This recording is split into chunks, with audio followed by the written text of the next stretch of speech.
Ideas Pachecas. ¿Qué más, amigos de Ideas Pachecas? Al fin se me hizo. Llevo mucho tiempo pensando en este proyecto de cómo abordar las redes, pues soy millennial, pero millennial de los primeros, de los viejitos. Así que me cuesta un poquito hacer las redes. Yo era mucho de Facebook. Facebook entró en crisis y bueno, tuve que saltar a TikTok, a Instagram, como todos los demás. Pero me gusta decir cosas y me gusta platicar de temas importantes y vivo en mi realidad, en mi comunidad, en mi ciudad y quise revolverlo todo, a ver qué sale y de ahí el concepto de Ideas Pachecas. Este es el Ideas Pachecas número 0, el piloto. Y para eso tengo un gran amigo hoy aquí, una persona muy interesante que ha estado trabajando muchísimo por el bien de esta ciudad que es Quetzaltenango, en Guatemala y Centroamérica, para que nos pueda llegar a ver desde el lugar, que es Luis Fernando Gómez. Está aquí con nosotros y hoy vamos a hablar de un tema bien interesante que son los 500 años de esta ciudad, Quetzaltenango, y les vamos a platicar un poquito de qué se trata, qué es, qué no es, y bueno, cómo lo vamos a vivir ahora que estamos llegando a 500 años, de qué y por qué. Así que bienvenido, Luis Fernando. Hola Ernesto, buenas tardes y un saludo a toda la audiencia. Genial. Bueno, vamos a empezar. Quiero que platiquemos un poquito de, bueno, Shela cumple 500 años, pero ¿500 años de qué? Porque, digamos, obviamente, una gente me dice que no puede haber unos 500 años porque antes de que eso pasara había gente viviendo aquí. Entonces no podemos celebrar 500 años de poblar nada porque ya estaba poblado. O si fue una invasión, o si no fue una invasión, o si la conquista, o si se celebra una ciudad, pues nadie lo tiene claro, yo tampoco. Y yo sé que estás muy metido en eso, así que contanos un poquito, sería interesante. Bueno, pues gracias por este espacio. Yo creo que es bastante necesario aprender sobre este tema porque hoy estamos ya iniciando este nuevo año y precisamente este año se cumplen esos 500 años de Quetzaltenango. Específicamente, a veces tendemos a confundir nombres y todo, pero el territorio comenzó a llamarse Quetzaltenango desde hace 500 años con la llegada de los españoles que fueron acompañados por cuauquechoaltecas, ¿verdad? Que son nativos de México. Yo no digo también que ellos sean malos en el sentido de trazar mapas para los españoles, sino que era el contexto que a ellos les tocó vivir, ¿verdad? Entonces la avanzada, el grupo de avanzada militar que vino con Pedro de Alvarado, seguramente también sometió de alguna manera a todos estos nativos para tener información de los territorios y fue de esa manera que vinieron estos españoles y le cambiaron de nombre o le colocaron más bien este nuevo nombre al territorio Quetzaltenango por recomendación o porque así se decía en cuauquechoalán, que era el idioma que manejaban los cuauquechoaltecas con quienes venían los españoles. Y de esa cuenta es que el territorio empieza a denominarse Quetzaltenango. En náhuatl significa la muralla del Quetzal o tierra de la abundancia de los quetzales. Y sin embargo, pues anteriormente también el territorio tenía solamente el nombre quiché, que es el que conocemos como Xelajú, ¿verdad? Y ese nombre empezó a utilizarse aproximadamente en el año 1475. Hay algunos historiadores que hablan de 1450, pero es relativamente cercano también el nombre de Xelajú, porque los quichés fueron quienes desplazaron a los mams que vivían aquí de este territorio. Los mams le llamaban Kulajá o Kulja, que significa garganta de agua, debido a las escorrentías de agua que salían allá por donde ahora está la iglesia de la Transfiguración, en la zona 1. Entonces, de esa cuenta es que el territorio ha tenido varios nombres y nosotros como vecinos pues vemos un espacio importante, ¿verdad? Con preocupación el hecho de que ya tengamos más de 500 años de llamarnos así como Quetzaltenango, como territorio, y amerita una reflexión por parte de todos los vecinos a partir de dónde venimos, quiénes somos y a dónde vamos, y empezar a resolver esas cuestionantes, porque Quetzaltenango es un territorio muy antiguo y en ese sentido va pues el comité, y es un comité de vecinos que estamos entusiastas con este tema de la historia y es muy importante. De eso viene todo este trabalenguas, porque realmente si te pones a comparar los nombres, siempre da curiosidad para el que es atento y que es despierto, que no riman entre ellos, ¿me entiendes? O sea, Sí.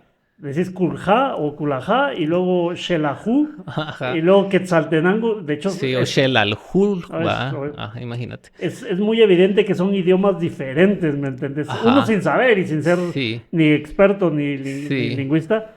Y yo creo que los quetzaltecos de alguna manera eso nos define como la identidad. O sea, a mí me da curiosidad que uno le pregunta a un quetzalteco de dónde viene, muchos te van a decir de Shela, Ujú. otros te van a decir de Quetzaltenango. Ya Sí. nadie, porque no hay MAMs Ajá. como organizados, digamos, Ajá. viviendo en el territorio, si no nos dirían, somos de Culajá, ¿va? Sí, Entonces, los mams o mames se claro, fueron a San Juan Ostuncalco. Entonces, de ahí para correcto. arriba todo es territorio mam, porque los quichés ordenaron esta conquista, ¿verdad? Entonces, ellos empezaron a conquistar estos nuevos territorios con la intención de hacer crecer el imperio quiché. Y entonces los mames se tienen que replegar un poco. Sin duda alguna que este territorio siempre ha sido estratégico porque siempre estuvo codiciado por varios grupos, por varios pobladores. Existen estudios arqueológicos que hablan de que este territorio estuvo habitado desde hace 6000 años. Hay estudios allá en Totonicapán también donde han desenterrado algunas piezas arqueológicas que datan de esa Tan época. antiguas. Y ajá, entonces, pero como quetzaltecos, pues nunca nos ponemos a pensar un freno y decir por qué estamos así, quiénes somos realmente, toda esta composición social que enriquece tanto hoy a nuestra ciudad, por qué es así y por qué Quetzaltenango y Xela aportan tanto a la historia de Guatemala, porque Xela no ha tenido ese espacio, Quetzaltenango no lo ha tenido, y yo creo que es necesario, porque no sé si te ha pasado, pero cuando uno va a Guate, lo ven a uno como que fuéramos un poco rebeldes o separatistas, una cuestión así que el sexto estado y todo eso. Y yo creo que merecemos un espacio para poder contar nuestra historia y que como guatemaltecos sepamos que eso enriquece nuestra historia, que no es algo que te vamos a ocultar, sino que es algo que debemos estudiar y profundizar. La merecemos contar y obviamente previo a eso la merecemos saber, porque Sí, ese es totalmente. un poco el tema con los quetzaltecos, pienso yo, porque fácil podríamos decir, si no hubiéramos perdido toda esta historia, si Ujú, hubiéramos encontrado una manera de registrar la historia durante 6000 años, que entiendo yo ujú, que habrán vacíos documentales, harán falta documentos, habrán falta... un arqueólogo te hace una aproximación, o sea, te ujú. dice, la Tierra, creemos que la Tierra, que esta Tierra, esta región estuvo habitada desde hace 6000 años, entonces deberíamos estar celebrando los 6000 años y no Sí, los 500 de habitación, como ajá. hacen los judíos o los chinos que tienen sus calendarios largos y dicen 5000 y pico de años, 4000 y pico de años. Sí. Podríamos estar hablando de 6000 años, pero estamos hablando Ujú. de 500, ¿no? Ajá, y también por ahí, en ese sentido de las palabras, hay ocasiones en las que también se ha tendido a confundir la conmemoración con el hecho de que es la ciudad de Quetzaltenango. Y realmente no es así, porque el título de ciudad lo recibimos hasta en 1825 con José Cirilo Flores, hermano de Cirilo Flores, que era diputado en el Congreso mexicano por el partido de Quetzaltenango. Entonces Agustín de Iturbide es quien da ese título a Quetzaltenango y le otorga el título de ciudad. Nunca pasábamos por villa o una cuestión así, sino que de una vez de pueblo de Quetzaltenango a Ciudad de Quetzaltenango desde 1825, así que el próximo año 2025 se conmemoran 200 años del título de Ciudad de Quetzaltenango. Vamos de celebración en Sí, celebración sí, prácticamente. quiero aprovechar de una vez porque fíjate que a veces también han habido otras perspectivas. El año pasado hicimos unos coloquios de historia para analizar todo esto. A mí me gusta mucho investigar de historia, me siento llamado a eso como ciudadano, Te me entiendo. gusta. Pero no Entonces, sos historiador de oficio, digamos. no soy historiador de oficio, eso sí es Claro, claro. Y sin embargo, pues me han no, pero invitado a pertenecer, por ejemplo, en el Círculo de Historiadores de Quetzaltenango, donde no pasa nada, no es como, sí, sí, sí, sí. Y a mí me gusta porque es ahí donde puedo yo explorar un poco más sobre todo este tema histórico y de toda esta situación, pues se ha determinado también que la ocupación principal fue en Salcajá. Y eso es correcto, o sea, no tenemos que confundir la historia.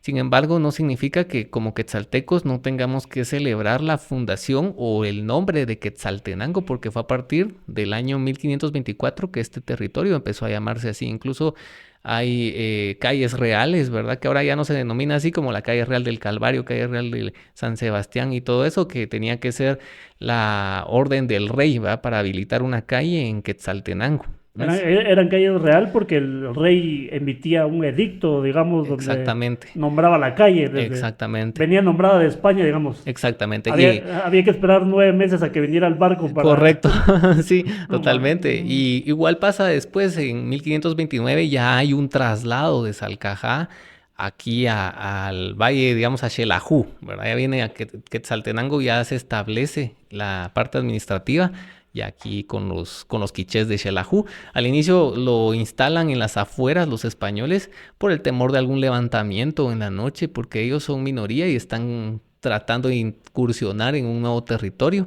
¿verdad? Entonces eso es lo que ellos empiezan a trabajar, de que hacen su destacamento militar en Salcajá y posteriormente en 1529 se trasladan a Quetzaltenango ya todas las áreas administrativas del territorio, y a partir de aquí empiezan a funcionar. Y eso es interesante porque la gente, bueno, hay que saber de todo un poco para a veces amarrar cosas e ideas, ¿no? Uno puede ver como el lugar donde está incrustado Salcajá, digamos el pequeño valle de Salcajá, que es de hecho más pequeño que el de Xela. O sea, tiene entradas y salidas más fáciles de vigilar, ¿no? O sea, sí. yo me imagino que tiene sentido quedarse ahí y no en la planicie grande, porque ahí podían vigilar y defenderse mejor, ¿no? Correcto. Y entonces este año Salcajá conmemora 500 años de la primera misa, le llaman ellos, ¿verdad? Entonces, ahí es donde está la ermita. Sí, entonces podemos interpretarlo de varias maneras, como un nuevo nombre, el principio del uso del nombre de Quetzaltenango, como una refundación también, porque hay un cambio en cuanto a cómo le vamos a llamar a este territorio. Anteriormente no se le llamaba así. Es a partir de esta fecha que empieza a llamarse Quetzaltenango. Y si nosotros esperamos a 2029 para hacer esto, vamos a estar en un error, porque ya en esa fecha ya se habla de un traslado de la administración del territorio aquí a Xelajú, ¿verdad? De Salcajá a Xelajú. Básicamente lo que se celebra es el título de Quetzaltenango. Sí, se conmemora, ¿verdad? Y entender, ¿verdad? De que más allá del hecho de que estuvieron estos españoles aquí con nosotros, entender todo este legado histórico que tenemos como ciudadanos, profundizar todo lo que hemos vivido en estos 500 años. Hubo prácticas colonialistas durante 300 años. Posteriormente, todo este tema de la revolución industrial fue cambiando la situación, la revolución liberal, y muchas cosas que han surgido a nivel nacional siempre han surgido en Occidente. Eso es bien interesante. Me atrevería a creer que hay un compromiso histórico de parte de los pobladores de este territorio con su misma historia política y con su mismo actuar social hoy en día, porque de aquí han surgido muchas revoluciones, de aquí han surgido muchos movimientos sociales.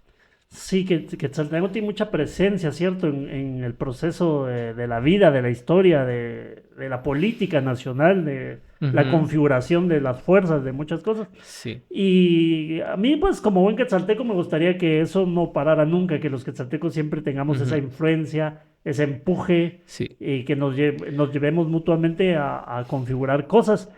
¿Crees que un poquito los 500 años puedan servir para retomar un poco esa idea? ¿No crees que Xela últimamente ha perdido protagonismo? Tengo yo la sensación. Puede ser sugestivo, digamos, pero bueno. Yo creo que aquí en Xela todos somos como muy orgullosos y Xela siempre queremos que esté avanzando. Y comparto ese sentir, porque ahora hay departamentos que está Escuintla con el puerto ahí tan cerca, ¿verdad? Ya se habla de que ya están creciendo en economía, y Xela siempre ha sido recordada como la segunda ciudad más importante de Guatemala. También por economía, digamos. Por economía, por incidencia. Y en la historia hemos visto que Quetzaltenango tuvo mucha influencia en la vida política de Guatemala. Pues puedo hablar de, por ejemplo, el café, cuando aquí se establecieron grandes cafetaleros en Quetzaltenango, en clima frío, a 45 minutos de la Boca Costa, donde podían fácilmente ir a ver sus cultivos, y Quetzaltenango les daba educación, salud, todos los servicios necesarios para una vida normal, ¿verdad? Y eso que fácilmente hay que ponerlo en contexto histórico, porque habrán sido unas horas en caballo o en carreta para bajar a ver las fincas, digo yo, ¿no? Sí, cabal, debió haber sido así.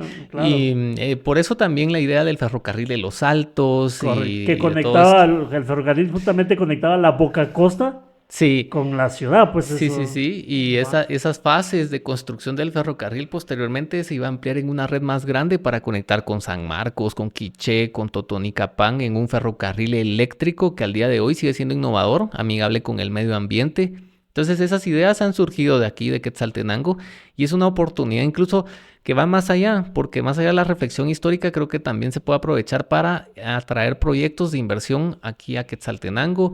Es también una invitación a celebrar una conmemoración a toda la comunidad internacional para que invierta en Quetzaltenango y nos vean a nosotros dentro del concierto de ciudades internacionales. ¿Qué es eso? Que es fácil, digamos, ver hacia atrás y añorar, ¿va? Decir, Ujú. ay, Shela tan bonita que era, la taza de plata, las calles Sí, de piedra, pero rara vez hacemos el ejercicio a la inversa. Estamos parados aquí y ver hacia futuro, ¿no? exacto, ¿Dónde va a estar Shela de aquí a 500 años? Que es exacto. sumamente... Yo creo que esa es ¿va? también la parte más importante, porque ya nuestra historia es bueno saberlo, independientemente de si ha sido una historia dolorosa, nos conquistaron, tuvimos vicisitudes como sociedad. Sin embargo, aquí estamos y nosotros somos herederos de esa historia y tenemos que hacer esa introspección en nosotros mismos y reconocer aquellas cosas que no nos gustan. Hay cosas a mí de la historia que no me gustan, por ejemplo, que Jorge Ubico cerró el ferrocarril de los Altos, que Claro. intervino el Banco de Occidente y botó la Torre Centroamericana en el parque. Pero eso a mí no me hace también ser una persona que no voy a olvidar jamás a Jorge Ubico por esa su negatividad, en mi caso personal, porque también he leído sus aciertos y tuvo muchos aciertos. Como toda persona tiene sus matices, ¿verdad? Entonces aquí tenemos que entender que la historia tiene muchas perspectivas desde las cuales se puede abordar. Yo tengo un dato que pocos manejan, que Ujú. quiero cotejar con vos. Es este obelisco que tenemos en el parque, ¿no? Ajá, Esa, sí, el ¿cómo se de Justo llama? Rufino El de Barrios. Justo Rufino Barrios, perdón. Ya, Y los obeliscos tradicionalmente, históricamente, se han colocado en ciudades conquistadas. ok. Sí, entonces yo tengo que esa es una obra que se encargó bajo el gobierno de Ubico. Sí, sí, sí. Y bueno, por ahí hay esos rumores, porque no te digo que no sé si hay un documento que lo pueda verificar, pero se entiende que es un símbolo de conquista, ¿no? En el sentido de cuando se desmanteló todo esto, que los quetzaltecos estaban construyendo y él de alguna manera dijo, Sí, es que debió "Va". haber sido complicado ser Jorge Ubico y venir a Quetzaltenango en 1930 y encontrar que tienen ferrocarril eléctrico, tienen banco, tienen el León de Bronce en el parque, tienen su torre del sexto estado de los Altos. Está muy reciente como que se pueden volver a fraccionar. Esa es la óptica local, ¿verdad? De Claro, que aquí, pues entonces, ¿qué hizo Jorge Ubico? Quitar todos esos simbolismos de independencia del pueblo, ¿verdad? Entonces empezó a demoler que la Torre Centroamericana y coloca este monumento a Justo Rufino Barrios, que de hecho no toca el suelo del parque. Por ahí hay una anécdota de Rafael Yela Gunter, que es el autor de esa escultura, y él dice que está el nuevo monumento de Justo Rufino Barrios sobre ese túmulo, montículo, el montículo de montículo, grama, ¿verdad? Para claro. que no toque el parque, porque ahí estaba anteriormente la torre del sexto estado y que él, pues me imagino en una dictadura te ves obligado a trabajarle cosas al dictador aunque no querrás y Yela Gunter tuvo que hacer el monumento a Justo Rufino Barrios. Me imagino también en algún sentido por La su negociación, negociación como sí. artista también él, ¿verdad? Y también el hecho de que toda esta configuración del parque haya cambiado nos dice mucho el pensamiento del gobernante de ese entonces. Y en fin, la época liberal comienza con Justo Rufino Barrios y finaliza con Jorge Ubico. Jorge Claro, Ubico era un gran admirador de Justo Rufino Barrios. La esposa de Justo Rufino Barrios era quetzalteca, Francisca Aparicio, y ellos eran accionistas del Banco de Occidente. Y entonces, es decir, toda esta composición histórica nos hace sentir bastante orgullosos y caemos a lo que decías antes de que a veces en nuestras casas y, ay, sí, yo soy de Shela y hasta tengo tal vez una foto ahí en mi casa y salís aquí a la calle y todo está sucio, entonces somos malos vecinos claro. y ahí por ahí deberíamos de comenzar, ¿verdad? De cambiar Sí. las cosas que no nos gustan de nuestra ciudad, comenzando por nosotros mismos, tal vez yo puedo barrer mi cuadra, puedo, no sé, ser un mejor ciudadano en algunos aspectos. Es que Ajá. imagínate estar celebrando 500 años, que no es poca cosa, entendiendo Ujú, de dónde venimos. ujú, Ya hablamos que más o menos tiene que ver con el título de la ciudad, de dónde se adquiere, pero son ujú. 500 años. Sí, Es una conmemoración y de alguna manera se va a hacer una celebración, una sí, serie de actos. un homenaje. Un homenaje para sentirse orgulloso de 500 años de historia, los últimos 500 años de Sí, historia. sí. A mí me encantó el eslogan de Centro Intercultural que ahora dicen más allá de 500 años. Claro. Lo platicábamos hace unos días y está muy bien planteado y es una gran oportunidad para desplegar nuevas formas de manifestación artística también. Sí, porque entonces que vamos a recibir una fiesta tan importante con la casa sucia, que es lo que vos Sí, decías. sí, ¿Va? sí, es que Es como, tenemos, es como las bodas de oro de los abuelitos, que son 50 años, ¿no? sí, Y que les hagas la fiesta en un salón sí, destruido. sí, sí.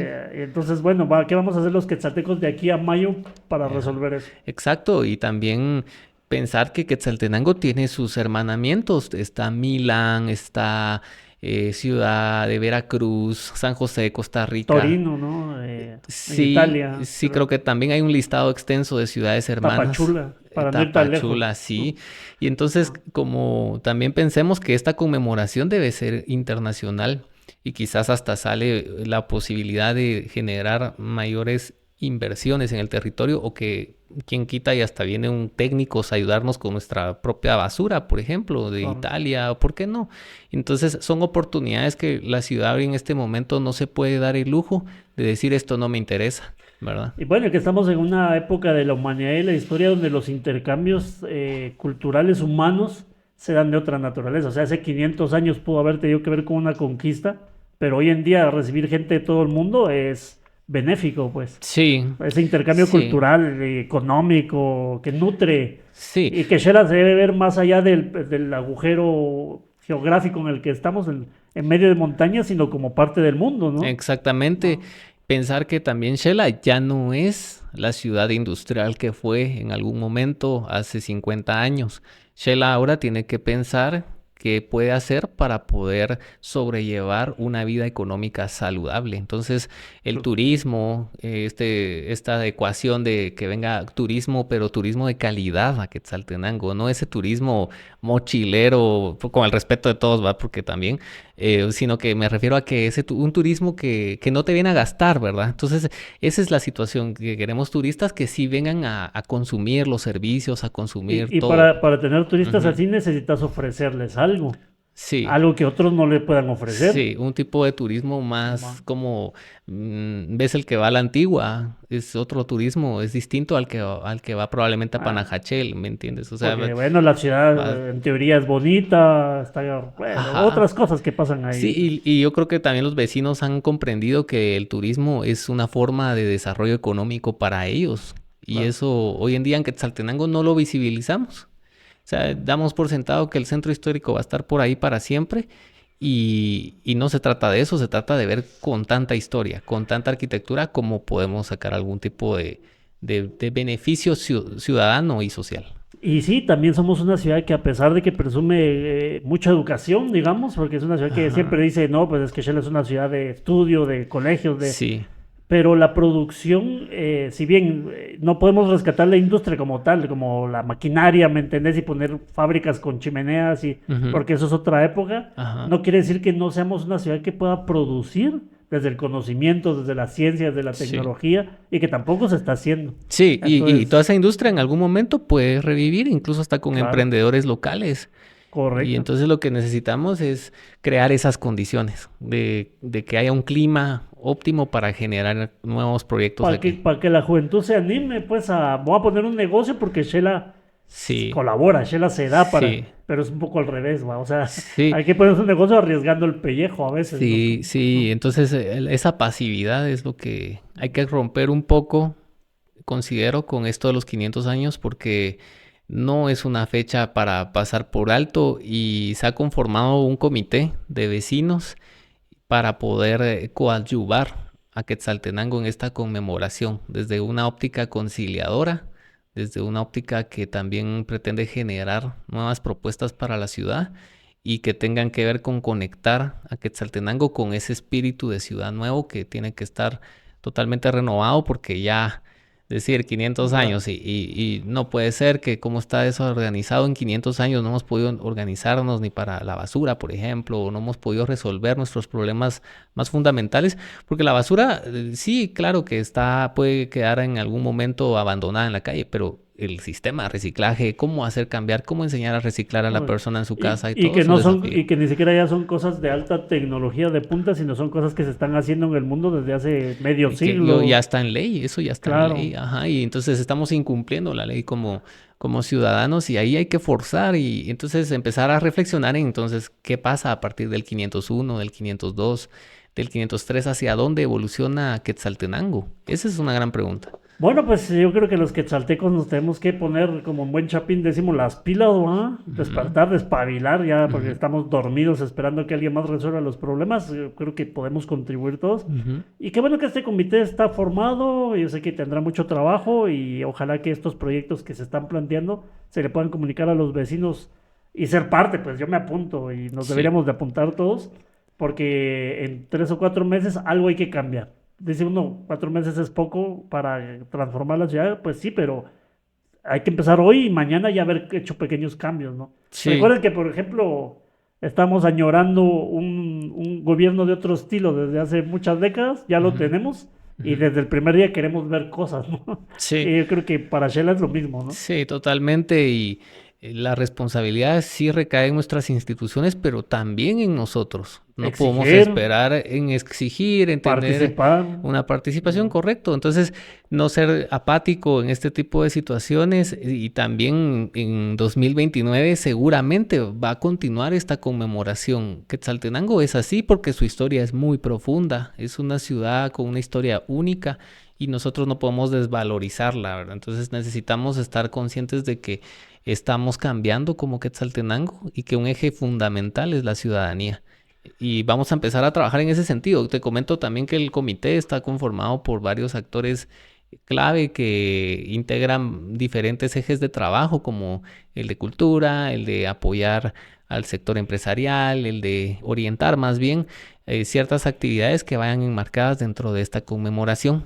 Como te dije, somos pues vecinos, ¿verdad? Preocupados por este tema y sí hay una vinculación con el eje gubernamental, en este caso la municipalidad, quienes ellos también ya tienen su agenda de actividades y la van a estar desarrollando conforme ellos consideren. Nosotros como comité de vecinos somos ajenos o estamos un poco al margen, solamente podemos pues sugerir ciertas cosas y en tratar de pues conectar con la población y a actores interesados en conmemorar este tema para activar a Quetzaltenango. Y algo que es muy importante es tener algún elemento en el espacio público que nos haga recordar que reflexionar que este lugar tiene mucha historia y que por lo menos cuando yo pase y si yo no sé la historia de Quetzaltenango, por lo menos ya sé que tiene más de 500 años. La historia de Quetzaltenango es como un pastel, ¿no? O sea, tiene una historia muy antigua, digamos, de las migraciones humanas primordiales que se dieron en el continente, en la región,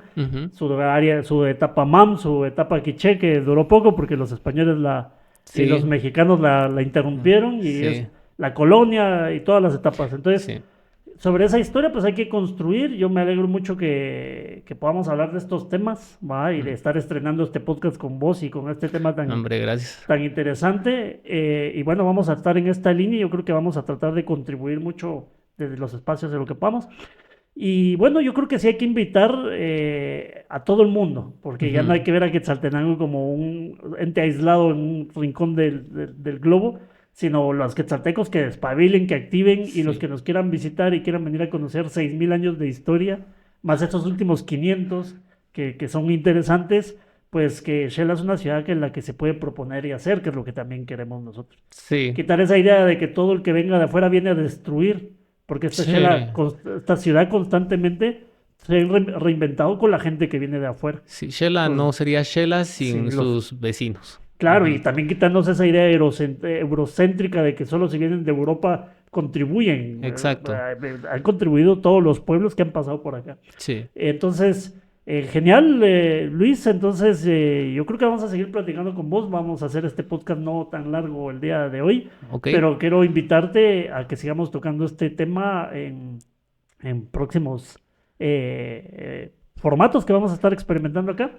Y no sé si pues querés hacer una invitación también a la gente para que nos vayamos sumando todos, ¿no? Sí, buenísimo. Pues invito a toda la población de Quetzaltenango a que se sume a la conmemoración de los 500 años de Quetzaltenango. Es una conmemoración más que necesaria como ciudadanos. Hay que hacer una reflexión histórica y unirnos para poder generar buenas propuestas en estos 500 años de Quetzaltenango, a conmemorarlo de una manera transparente y de una manera equilibrada con los objetivos que queremos como ciudadanos para esta Quetzaltenango, y ojalá que se cumplan 500 años más y que llegue Quetzaltenango a 1000 años. Así como le dicen a uno cuando cumple años, ¿va? Y todavía contestan los viejitos, pero si vos me vas a mantener, entonces... ¿va? Pero bueno, nosotros somos los responsables de mantener Shera. Pues gracias, Luis Fernando, y esto fue Ideas Pachecas. Yo creo que es momento de que nos sigan en redes porque esto se va a poner bueno. Así que denle en TikTok, Instagram, Facebook, y vamos a estar en YouTube con Ideas Pachecas. Y gracias sobre todo a David, que está en las consolas por allá atrás, David Pinto, que es el especialista acá, el que nos ayudó a montar este set. Este es su espacio también. Y para los quetzaltecos que quieran venir a traer temas interesantes acá en Ideas Pachecas, pues bienvenidos. Gracias, nos vemos pronto. Ideas Pachecas.